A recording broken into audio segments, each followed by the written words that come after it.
యేసుక్రీస్తు అందరికీ దేవుడిని సెలవిస్తుంది వాక్యం. ప్రియమైన సోదరుడు, ఆలోచించండి ఒక మాట. నీ హృదయంలో, నీ కుటుంబంలో నీ సమాధానం లేదేమో, సంతోషం లేదేమో, ఆనందం లేదేమో, దుఃఖంతో ఉన్నావేమో, వేదనతో అల్లాడిపోతున్నావేమో, ఎవరు నన్ను చూస్తారో, ఎవరు నాకు సహాయం చేస్తారు, ఏమిటి నా జీవితం అని అనుకుంటున్నావేమో.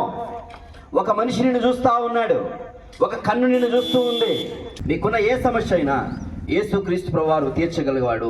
దానికంటే ముందుగా ఏమి చేయాలంటే, నీవు పాపమని, పాపివని ఒప్పుకో. మనమందరం పాపమని ఒప్పుకో.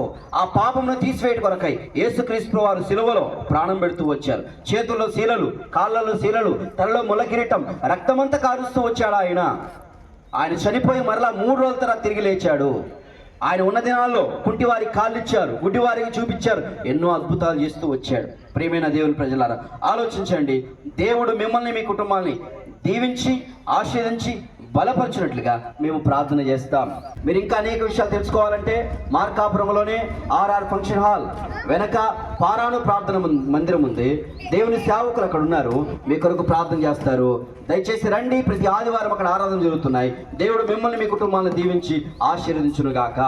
ఆర్ఆర్ ఫంక్షన్ హాల్ వెనక పారాను ప్రార్థనా మందిరము, పారాను చర్చి ఉంటుంది. ప్రేమతో మిమ్మల్ని అందరినీ ఆహ్వానిస్తూ ఉన్నాం. రండి. అక్కడ ఇంకా అనేక విషయాలు తెలుసుకుంటారు. మీకు సమాధానంతో, దుఃఖంతో ఉన్నారేమో, కన్నీళ్లతో ఉన్నారేమో, వేదనతో ఉన్నారేమో, కుటుంబ సమస్యలతో ఉన్నారేమో, అప్పుల బాధలతో ఉన్నారేమో, ఎలాంటి పరిస్థితి అయినా మీ కుటుంబాన్ని దర్శించండి. వారికి సమాధానం దయచేయండి, ఆనందము దయచేయండి, నెమ్మది దయచేయండి, కుటుంబాల అభివృద్ధి దయచేయండి, కష్ట సుఖాలను తీసివేయండి, పాపమును తొలగించుకొని మనసు పుండె దయచేయమని, మీరు పాపాలు తొలగించే దేవుడిని విశ్వసిస్తూ యేసుక్రీస్తు నామమున స్తుతించి ప్రార్థించి వేడుకుంటున్నాను తండ్రి. ఆమేన్. మిమ్మల్ని అందరూ మరొకసారి ప్రేమతో ఆహ్వానిస్తున్నాం.